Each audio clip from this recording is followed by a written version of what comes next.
Hello students, welcome to my channel English. I am Nal sir. आज मैं आप लोगों को इंट्रोडक्टरी देयर के विषय में पढ़ाने जा रहा हूँ। मैं अपने पिछले वीडियो में बता चुका हूँ कि इंट्रोडक्टरी दो होते हैं, ईट एंड देयर।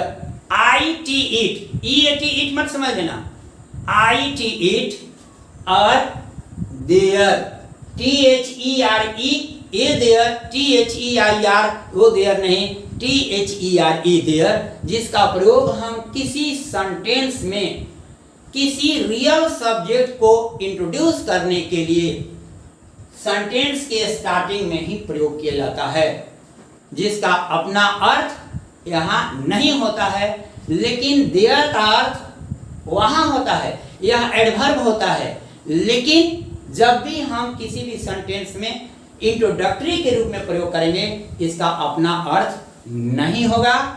अब हम लोग एग्जाम्पल के द्वारा समझेंगे कि इसका अर्थ कैसे नहीं होता है। तो स्ट्रक्चर है इसका there plus verb plus noun plus other word. तो पहला एग्जाम्पल है, एक राजा था। इसका हम कैसे समझेंगे कि इसमें देयर का ही प्रयोग करना है। केवल संख्या का बोध होता है, इसमें जब केवल संख्या का बोध होता है या में या पर के बाद कभी भी संज्ञा आ जाता है, वैसी स्थिति में हम देयर का प्रयोग इंट्रोडक्टरी के रूप में करते हैं। और यह रियल सब्जेक्ट नहीं होता है। रियल सब्जेक्ट वर्ब के बाद जो नाउन आता है वही रियल सब्जेक्ट होता है। यही कारण है कि ई जो है वर्ब के बाद जो नाउन आता है उसी के अनुसार क्रिया का प्रयोग किया जाता है, या सिंगुलर करें या प्लूरल करें। तो पहला एग्जांपल है, एक राजा था। इसमें संख्या का बोध रहा है। एक राजा था, दो लड़के थे, 5 लड़कियां थे। मेरे विद्यालय में 10 छात्र थे। जब संख्या का बोध होता है उस स्थिति में, और उसमें स्पष्ट सब्जेक्ट नहीं होता है, उस स्थिति में हम देयर का प्रयोग सब्जेक्ट के स्थान पर करते हैं। तो एक राजा था, देयर वाज ए किंग। यहाँ पर रियल सब्जेक्ट यह है, लेकिन हम स्टार्टिंग में नहीं करते हैं, यह स्पष्ट सब्जेक्ट नहीं होता है। इसलिए हम इंट्रोडक्टरी इसको इंट्रोड्यूस करने के, रियल सब्जेक्ट को इंट्रोड्यूस करने के लिए हम देयर का प्रयोग इंट्रोडक्टरी के रूप में करते हैं, जिसका इसका अपना अर्थ नहीं होता है। तो एक राजा था, देयर वाज ए किंग। दूसरा है एग्जांपल, एक बूढ़ा आदमी था। एक बूढ़ा आदमी था, इसमें भी स्पष्ट सब्जेक्ट नहीं है, इसलिए there was an old man. यहाँ देयर का प्रयोग इंट्रोड्यूस करने के लिए, इस बूढ़ा आदमी को इंट्रोड्यूस करने के लिए जो है यहाँ पर देयर का प्रयोग किया गया है, और एन ओल्ड मैन के अनुसार इस क्रिया का प्रयोग किया गया है। वाज का प्रयोग किसके अनुसार है? एन ओल्ड मैन के अनुसार। इसलिए यह जो है देयर इंट्रोडक्टरी है और इसका कोई अर्थ यहाँ नहीं है। वहां 2 लड़के थे, तभी मैं बता रहा हूं कि यहाँ पर संख्या है, संख्या का बोध हो रहा है केवल, इसलिए हम इंट्रोडक्टरी का प्रयोग देयर का प्रयोग करेंगे। देयर, देयर के बाद हम लिख दिए हैं आर, क्योंकि वर्ब के बाद जो भी नाउन आता है उसी के अनुसार क्रिया का प्रयोग किया जाता है। यहाँ 2 वर्ड है, इसलिए यहाँ पर आर का प्रयोग किया गया है, न कि देयर के अनुसार। देयर के अनुसार प्रयोग नहीं किया जाता है, देयर के अनुसार वर्ब का प्रयोग नहीं होता है, क्योंकि देयर का अर्थ यहाँ कुछ है ही नहीं। केवल इसको इंट्रोड्यूस करने के लिए हम देयर का प्रयोग करते हैं। तब वहां 2 लड़के हैं, तो यहाँ पर 2 लड़के हैं कि बना दिए देयर आर 2 बॉयज। वहां की इंग्लिश हो जाएगा देयर। यहाँ पर ये देयर एडवर्ब है, यहाँ पर ये देयर क्या है? एडवर्ब है, लेकिन ये देयर क्या है? इंट्रोडक्टरी के रूप में प्रयोग किया गया है, जो 2 बॉयज को इंट्रोड्यूस करता है। चौथा एग्जांपल, यहाँ 5 लड़कियां हैं, तो पहले हम बनाएंगे 5 लड़कियां हैं। तो 5 लड़कियां हैं, 5 लड़कियों को इंट्रोड्यूस करने वाला कौन है? देयर। देयर का प्रयोग हम इंट्रोडक्टरी के रूप में कर रहे हैं यहाँ पर देयर। 5 लड़कियां हैं, 5 लड़कियां हैं, देयर के बाद वर्ब, यहाँ स्ट्रक्चर देखिए, देयर के बाद वर्ब सिंगुलर हो गया, प्लूरल होगा, यह इसके बाद आने वाला नाउन के अनुसार ही इस वर्ब का प्रयोग हम करते हैं, सिंगुलर या प्लूरल। तो देयर आर 5 गर्ल्स, यही रियल सब्जेक्ट है और इसी रियल सब्जेक्ट को इंट्रोड्यूस करने के लिए देयर का प्रयोग यहाँ किया गया है। बहुत से बच्चे समझ लेते हैं कि देयर ही सब्जेक्ट है, लेकिन रियल सब्जेक्ट नहीं है, क्योंकि अगर रियल सब्जेक्ट होता तो देयर के अनुसार ही क्रिया का प्रयोग होता, बल्कि देयर के अनुसार क्रिया का प्रयोग न होकर के इसके बाद आने वाले नाउन जो होते हैं उनके अनुसार क्रिया का प्रयोग होता है, इसलिए हम इसको कहते हैं रियल सब्जेक्ट या इंट्रोडक्टरी है। अतः यहाँ 5 लड़कियां हैं, तो 5 लड़कियां हैं तो देयर आर 5 गर्ल्स, और हियर यहाँ है, अदर वर्ड के स्थान पर हम लिख देंगे हियर। 5वां सेंटेंस, इस वर्ग में 30 छात्र हैं, 30 छात्र हैं, यही रियल सब्जेक्ट है, लेकिन इसको हम इंट्रोडक्टरी के रूप में देयर का ही प्रयोग करेंगे, इसको इंट्रोड्यूस करने के लिए। तो देयर आर, इसके बाद हम 30 स्टूडेंट्स लिख देंगे, और 30 स्टूडेंट्स ये प्लूरल है, इसलिए यहाँ प्लूरल वर्ब का प्रयोग किया गया है और देयर का प्रयोग इंट्रोडक्टरी के रूप में किया गया है, और इसका अर्थ कुछ नहीं होगा, केवल 30 स्टूडेंट्स को इंट्रोड्यूस करने के लिए देयर का प्रयोग किया गया है। तो इस वर्ग में 30 छात्र हैं, तो देयर आर 30 स्टूडेंट्स, देयर के बाद वर्ब यानी वर्ब आर हो गया, नाउन के स्थान पर 30 स्टूडेंट्स, और अदर वर्ड में आएगा in this school, sorry in this class.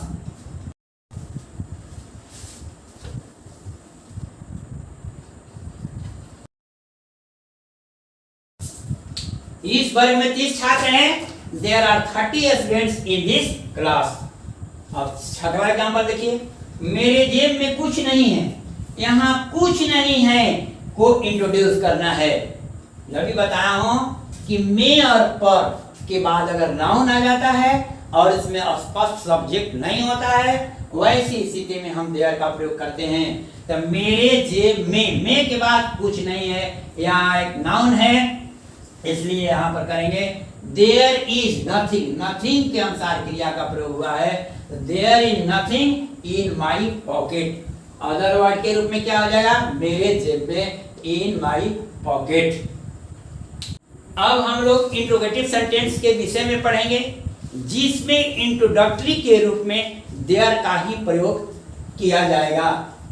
तो पहला एग्जांपल है, क्या तुम्हारे विद्यालय में 50 छात्र हैं। जब भी कोई सेंटेंस क्या से शुरू होगा, वैसी स्थिति में हम एक is, am, are, was, were यानी एक जुड़ी वर्ब से ही सेंटेंस को स्टार्टिंग करेंगे। तो क्या तुम्हारे विद्यालय में 50 छात्र हैं, तो यहाँ पर लिखा हुआ है छात्र हैं, तो हैं इसलिए इसके पहले सबसे पहले क्या प्रयोग किया गया है, आर, क्योंकि 50 छात्र हैं, रियल सब्जेक्ट यही है 50 छात्र। इसीलिए बताया हूं अभी कि वर्ब के बाद जो भी नाउन आएगा उसी नाउन के अनुसार वर्ब सिंगुलर या प्लूरल होगा। तो स्ट्रक्चर में है, सबसे पहले क्या से शुरू है, इसलिए हम इंट्रोगेटिव वर्ड से शुरू नहीं करेंगे। जब भी कोई सेंटेंस क्या से शुरू होता है तो हम is, am, are, was, were यानी एक जुड़ी वर्ब से ही शुरू करते हैं सेंटेंस को। तो क्या है, तो इसमें हैं तो हम यहाँ आर का प्रयोग करेंगे, क्योंकि रियल सब्जेक्ट 50 छात्र है। तो आर, इसके बाद हम लोग देयर का प्रयोग करेंगे। देयर जो इंट्रोडक्टरी का काम कर रहा है और 50 स्टूडेंट्स को इंट्रोड्यूस करने के लिए आया है इसमें कि कितने छात्र हैं, यानी 50 छात्र हैं, 50 छात्रों को इंट्रोड्यूस करने के लिए यह देयर का प्रयोग इंट्रोडक्टरी के रूप में किया गया है। अतः सबसे पहले वर्ब का प्रयोग आर, आर के बाद देयर, देयर के बाद हुआ गया आपका 50 स्टूडेंट्स, इसके बाद अदर वर्ड में है इन योर स्कूल। क्या तुम्हारे विद्यालय में 50 छात्र हैं, are there 50 students in there in your school. अगर यही होता कि तुम्हारे विद्यालय में 50 छात्र हैं, तब हम कैसे प्रयोग किए हैं, there are 50 students in your school. क्या तुम्हारे विद्यालय में 50 छात्र है? तो are there 50 students in your school. अब दूसरा एग्जांपल देखिए, तुम्हारे विद्यालय में कितने छात्र हैं? यहाँ पर जब भी सेंटेंस के अंदर में कितने होगा तो या तो हम हाउ मेनी का प्रयोग करेंगे या हाउ मच। तो अब ये देखना है कि इसमें नाउन कैसा है, काउंटेबल नाउन है या अनकाउंटेबल नाउन है। जब भी अनकाउंटेबल नाउन होगा वहां पर कितने के लिए हम हाउ मच का प्रयोग करेंगे, और जिसमें काउंटेबल नाउन होगा उसमें हम हाउ मेनी का प्रयोग करेंगे और उसके बाद में श्योर एंड सर्टेन नाउन का प्रयोग करेंगे। हाउ मेनी के बाद ही नाउन का प्रयोग किया जाएगा, वो भी काउंटेबल नाउन, और हाउ मच के बाद भी नाउन का प्रयोग किया जाएगा, लेकिन यहाँ अनकाउंटेबल नाउन जो सिंगुलर होता है। तो यहाँ तुम्हारे विद्यालय में कितने छात्र हैं, यहाँ कितने क्या है, काउंटेबल नाउन के लिए आया है क्योंकि यहाँ छात्र है। तो पहले हम हाउ मेनी के बाद आप करेंगे नाउन यानी स्टूडेंट्स, हाउ मेनी स्टूडेंट्स। इसके बाद हम करेंगे वर्ब का प्रयोग यानी आर के बाद देयर इंट्रोडक्टरी का प्रयोग करेंगे, इसके बाद अदर वर्ड यानी how many students are there in your school. तुम्हारे विद्यालय में कितने छात्र हैं, how many students are there in your school. तुम्हारे विद्यालय में 50 छात्र हैं तो कैसे बनाएंगे कि there are 50 students in your school, और यही हो जाएगा कि कितने छात्र हैं तो आप बताएंगे कि हाउ मेनी स्टूडेंट्स, इसके बाद आर के बाद इंट्रोड्यूसर जो सब्जेक्ट को इंट्रोड्यूस करने वाला होता है, जो हम समझते हैं, बहुत से लड़के समझते हैं कि यह सब्जेक्ट होता है, लेकिन सब्जेक्ट के स्थान पर प्रयोग किया जाता है, यह रियल सब्जेक्ट नहीं होता है। इस देयर का प्रयोग हमने किया है इन योर स्कूल। तीसरा सेंटेंस है, क्या इस बोतल में पानी है? इस बोतल में पानी है तो कैसे बनाते, there is water in the बोतल। इस बोतल में पानी है कैसे बनाते, इस बोतल में पानी है। इस बोतल में पानी है तो हम कैसे बनाएंगे, देयर, इसके बाद हम ई लिखेंगे क्योंकि वाटर क्या है, अनकाउंटेबल नाउन है, और अनकाउंटेबल नाउन के लिए हम सिंगुलर वर्ब का भी प्रयोग करते हैं, इसलिए इज का प्रयोग किए हैं, और यह देयर इंट्रोड्यूसर के रूप में प्रयोग हुआ है। तो there is water in this बोतल,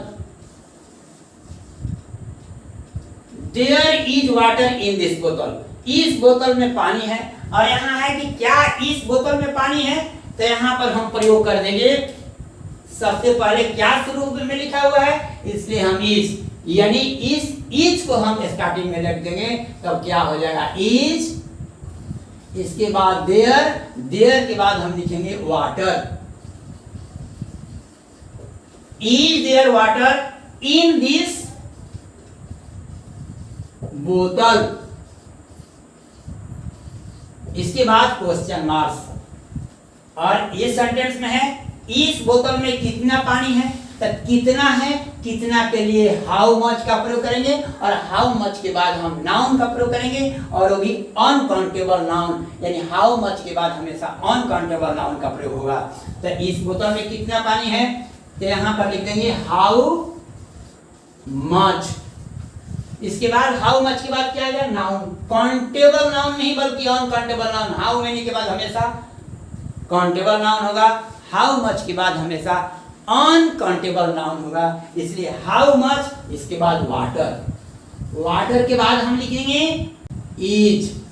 अगर यहाँ था होता तो यहाँ आवाज लिखते, यहाँ था होता तो क्या लिखते हैं, यहाँ वाट, यहाँ है तो लिख देंगे is. How much water is, इसके बाद हम करेंगे देयर का प्रयोग जो इंट्रोड्यूस कर रहा है वाटर को, यानी how much water is there in this बोतल,